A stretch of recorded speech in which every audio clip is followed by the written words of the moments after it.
কোন নবী রাসূল গণনা যেখানে নবী চাইছে আল্লাহ দেয় নাই, কাঁদছে আল্লাহ দেয় নাই।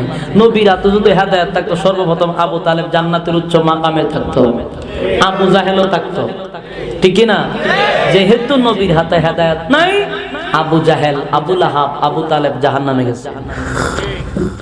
আল্লাহ সবাইরে বুঝার তৌফিক দিক। রাত অনেক হয়ে গেছে, 12টা বাজে গেছে। যারা অনেক মানুষ দূর দূরান্ত থেকে আছে, এরা বিরক্ত, যদিও বইয়া রয়েছেন কিন্তু ভিতরে ভিতরে খালি গড়ি দেহে 12টা বাজে হুজুর এবলা সারেন বসেন।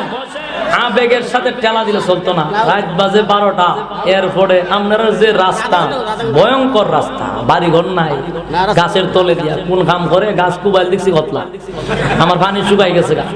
এরপরে যাইতে কই ওই তিল্লা ভাড়া বাগানের ভিত্তি দেয়া রাস্তাত গেলে মাঝে মধ্যে আপনারা সালাম দেয়, গজুর দাঁড়ায় সালাম টালাম দে দিয়া সেটা গজুর কিতা কিতা আনছিল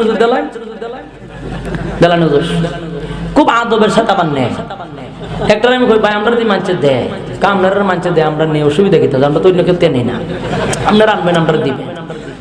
বহুত নিচে তা নেয়, মাঝে মধ্যে মোবাইল হ্যান্ড করলে হলে জায়গা হতে, বুঝতে পারছেন? বহুতবার আমাদের সাথে এরা সাক্ষাৎকার হয়। যাই হোক, বেশি রাত হইল সমস্যা। যতটুকু ওয়াজ শুনছেন আমল করার চেষ্টা করি, ঠিক কিনা? আল্লাহ আমাদের বোঝার তৌফিক দান করে, সকলে বলে আমিন। আজকে আমার গলা তো এমন প্রচুর পেশার, জোহরের পরে গলা টলা ভেঙেছি। এরপর আপনাদের উপস্থিতি দেখে অনেক খুশি হইলাম যে এত রাত পর্যন্ত আপনারা ধৈর্য নিয়ে বসে আছেন। বৃষ্টি না হইলে মনে হয় দূর দূরান্ত থেকে যারা আসছি এরা থাকতো, ঠিক কিনা? অনেক মানুষ ফিরে গেছে বৃষ্টির জন্য, ভাবছি বৃষ্টি আয়া পড়বো, আর আমারও একটু দেরি হয়ে গেছে। সব মিলাই আল্লাহ তাআলা আমাদেরকে বোঝার তৌফিক দান করে, সকলে বলে আমিন। মোনাজাত না করে কেউ যাবেন? শেষ ভালো যা, শেষ ভালো যা, সব ভালো। আমরা মোনাজাত করে যাব ইনশাআল্লাহ, কথা বুঝতে পারছেন?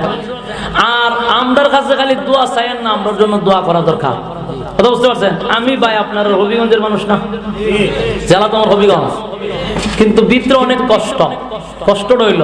হবিগঞ্জের মানুষ ঠিক, কিন্তু হবিগঞ্জের বড় বড় হুজুররা আমার উপর বড় কেফাইল কেন কেফাইছে? এমনি কেফা নাই, কেফাইছে ওই অন্য জেলার মানুষ আয় হবিগঞ্জ হুজুররা কেফায় যায়। আমার মাঝে মধ্যে ভাই কষ্ট আসে, না জানি না বুঝছে একটা মানুষের উপরে আপনি কথা বলার আগে একটু বুঝা শুনে জানার দরকার না? একজনে কইলো আমি বুঝা নিলাম, এটা হয়। আজকে বড় বড় ওলামায়ে কেরামদের কাছে আমার নামে বিভিন্ন নালিশ দিয়ে রাখছে, আমার বিরুদ্ধে বিভিন্ন সমালোচনা হয়, মাঝে মধ্যে আমার একটা বয়কটও করে দেয়, কথা বুঝতে পারছেন? সোশ্যাল মিডিয়া যারা চালান এরা দেখেন। একটা কথা শুনে রাখেন,